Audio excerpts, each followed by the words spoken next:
Salut à tous, c'est Mickaël et j'espère que vous allez bien. Aujourd'hui, on va parler d'un écosystème qui est vraiment méconnu du grand public et pourtant qui est assez intéressant. On va parler de Chronos. Alors avant de pouvoir rentrer vraiment en détail dans l'explication de ce qu'est Chronos, il faut d'abord que je vous fasse un petit rappel du lexique de l'écosystème justement de Cryptocom. Cryptocom, c'est une société qui permet l'achat et la vente de crypto-monnaies. Leur objectif, ça va être de démocratiser le plus possible les crypto-monnaies et d'offrir plusieurs services, un peu comme il peut y avoir sur Binance. Ensuite, on a la Crypto.org Chain, qui est la blockchain publique utilisée pour le fonctionnement de la plateforme Cryptocom. Et elle va être utilisée pour, par exemple, les paiements en carte bleue et l'adoption de masse. Elle est un peu similaire à la Binance Chain. Ensuite, on va avoir Chronos.org, qui est, elle, la blockchain qui va nous intéresser aujourd'hui dans cette vidéo, et on va regarder vraiment son écosystème en complet. Concrètement, c'est une plateforme de smart contract qui va faire fonctionner des applications décentralisées. C'est un peu similaire à la Binance Smart Chain ou à la BNB Chain, c'est vraiment son nouveau nom, et elle va utiliser ce qu'on appelle le CRO, et le CRO, c'est le jeton qui va être utilisé sur les deux écosystèmes, que ce soit sur Crypto.org ou sur Chronos. Aujourd'hui, on va vraiment s'attarder sur Chronos parce qu'il y a vraiment des éléments qui sont très intéressants dessus. Alors Chronos, ça a été lancé en novembre 2021, donc c'est un produit qui est quand même assez récent, et son objectif, c'est d'être plus rapide, moins cher et moins polluant. C'est globalement ce que va faire toutes les blockchains qui vont apporter des smart contracts et qui vont être un peu des concurrents d'Ethereum avec différentes applications. Bien sûr, Cryptocom a mis un certain nombre de fonds pour arriver à développer cet écosystème.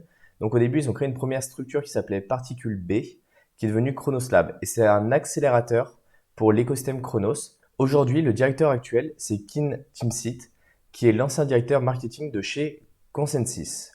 Alors l'écosystème Chronos, il sort pas de nulle part. Il a été créé avec le SDK Cosmos, donc il est IBC, donc c'est-à-dire qu'il est compatible avec le Hub Cosmos pour les échanges. Et bien sûr, ils l'ont fait EVM pour qu'il soit fonctionnel avec du langage Solidity. Ils ont essayé de créer une norme qui s'appelle le CRC20 avec les adresses qui commencent en 0x comme sur Ethereum pour qu'il y ait vraiment la même norme et que ce soit vraiment le plus fonctionnel et le plus adaptable possible.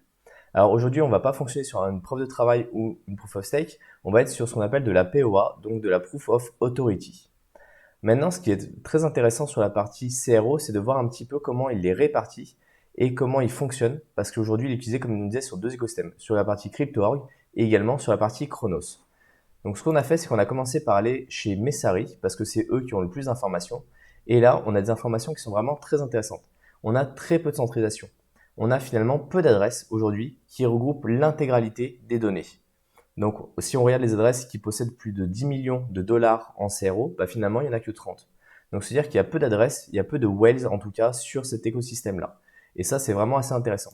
Si on regarde sur Etherscan, la répartition du Chronos, du CRO exactement, parce que ça reste un token ERC20 quand même à la base, et bien en fait on s'aperçoit qu'on a une adresse ici qui représente 76% des tokens.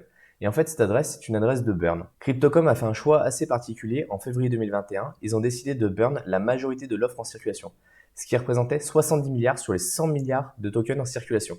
Ce qui est vraiment énorme et ce qui a fait que ça a vraiment aidé l'écosystème à se développer, à raréfier en tout cas les jetons qui pourraient être en circulation. Aujourd'hui, si on regarde sur la partie Chronos, on a 15% qui sont en stacking. C'est-à-dire que sur le peu d'offres qui restent actuellement en circulation, on en a 15% qui sont bloqués sur le stacking. Et donc c'est plutôt un bon signe, c'est-à-dire que les personnes croient vraiment dans cet écosystème.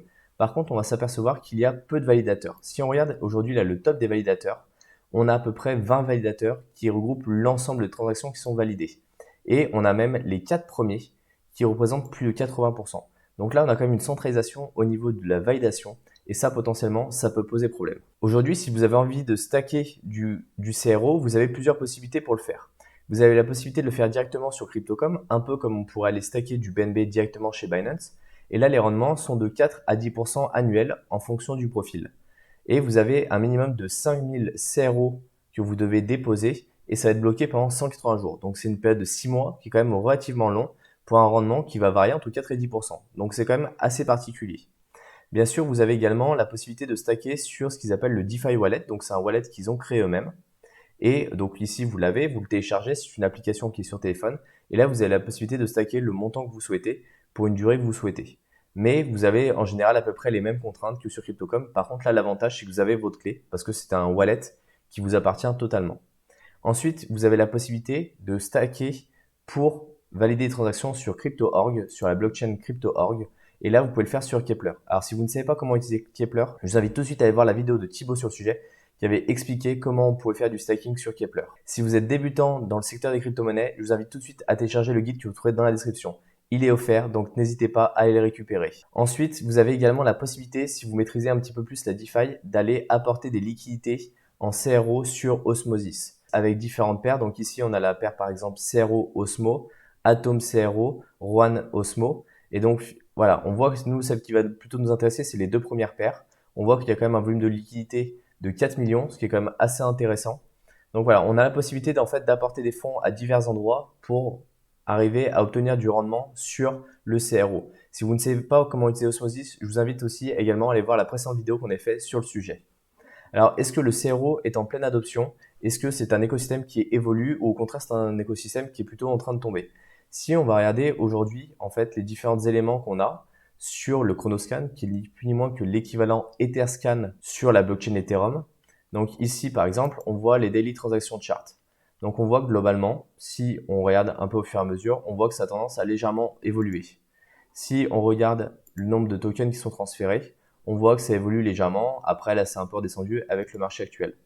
Mais globalement, on voit que le marché de l'adoption, il est de plus en plus important. Donc, on voit qu'il y a de plus en plus d'adresses uniques de Chronos. Donc, ça commence à vraiment se développer. Ça peut devenir vraiment assez intéressant. Alors, qu'est-ce qui pourrait vraiment freiner le développement de l'écosystème et quel est notre avis, on va dire, sur le sujet? Moi, aujourd'hui, j'ai une certaine crainte vis-à-vis de l'évolution en fait, de cet écosystème.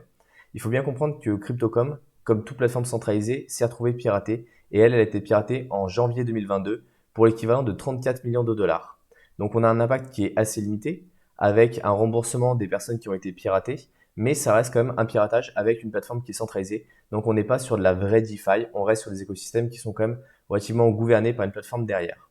À la mi-mars, Crypto.com a demandé à ses utilisateurs de rembourser les prêts réalisés sous peine de liquidation dans plus de 38 pays, États-Unis, United Kingdom compris, parce qu'ils avaient peur de la SEC. Ils avaient peur justement de la régulation de la SEC. Donc on voit que finalement, une entité centralisée peut avoir un impact très important dessus. Et aujourd'hui, Crypto.com est un peu en train de payer en fait les dépenses marketing élevées qui vont imputer directement sur leur budget et du coup qui vont freiner, on va dire, le développement de cette nouvel écosystème Chronos qui leur appartient. Et pour moi, aujourd'hui, en tout cas, c'est vraiment ma vision des choses, je trouve que Crypto.com est trop dépendant des utilisateurs de cartes bancaires avec du cashback. Parce qu'on a bien vu, en fait, avec l'annonce en début mai d'une diminution des récompenses, ce qui a fait que beaucoup d'utilisateurs se sont sortis de la plateforme de Crypto.com parce qu'ils n'y voyaient pas d'intérêt supplémentaire plus que la carte qu'ils leur fournissent. Et quelques jours après, le PDG a fait un retour sur sa décision, un retour arrière sur la décision qu'il avait prise pour pouvoir récupérer un nouveau utilisateur. Et donc, on s'aperçoit que finalement, si les fonds qui sont censés être alloués à Chronos dépendent de Crypto.com et que Crypto.com n'a pas une bonne santé, on va dire, financière, ça va être très compliqué pour cet écosystème de pouvoir se développer comme a pu le faire la Binance Smart Chain par exemple. Et également, on a l'arrivée d'autres écosystèmes sur le marché qui vont être des concurrents directs parce qu'aujourd'hui, Chronos n'apporte pas quelque chose d'extraordinaire, on va dire, ils n'apportent pas quelque chose de complètement révolutionnant, pas plus que par exemple a pu l'apporter la Binance Smart Chain ou d'autres plateformes un peu similaires. Et on a également Ethereum 2.0 qui commence à arriver de plus en plus rapidement et donc potentiellement qui va peut-être annihiler totalement l'évolution de cet écosystème.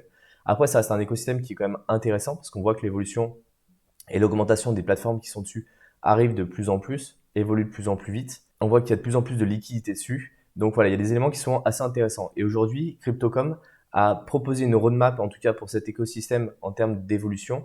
Et le point qui me paraît pour moi le plus intéressant sur lequel ils peuvent se démarquer, c'est la partie métaverse et gamify qui sont censés apporter.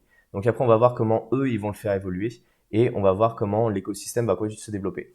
En tout cas, si vous souhaitez continuer d'avancer et de suivre un peu le développement de cet écosystème, je vous invite à suivre le compte sur Twitter qui s'appelle News Chronos, sur lequel en fait vous avez des informations très très régulières sur l'évolution en fait de l'écosystème, avec les plateformes, avec tout ce qui peut se faire dessus. Et comme ça vous permettra de voir un petit peu comment ça évolue, si ça continue d'évoluer. Moi, en tout cas, c'est un projet que je regarde, je le suis. J'essaie de voir en tout cas s'il y a des opportunités dessus, parce que potentiellement, ça peut être intéressant après sur le long terme. Voir comment le projet va continuer d'évoluer, parce qu'aujourd'hui, il a un avenir qui est plutôt, on va dire, incertain, même si une plateforme qui est quand même assez importante derrière, qui va essayer de sponsoriser, qui va essayer de développer l'écosystème. Mais aujourd'hui, j'ai du mal à voir où ils vont réellement se différencier par rapport aux autres. J'espère en tout cas que vous avez aimé cette vidéo. Mettez un pouce bleu, abonnez-vous à la chaîne YouTube et on se retrouve à la prochaine. Salut!